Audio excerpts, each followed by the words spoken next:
manumeny hafanana mampitovy loko indray izay misaraka tsy afaka hitsoka ho azy satria avakavaka fa niara-miaina ty teny hiaraka fifaliana lalandava ny mifankaty mbola hoela ihany mantsy no iarana ety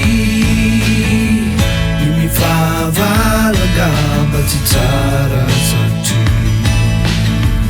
mety androtika mandrava manimba ny any aory raha tsy mifankaty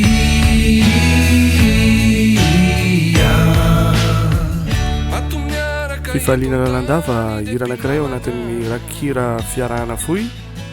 izay navoaka ny tarika squartz ary afaka jifaina eo amin'ny trano karanitarika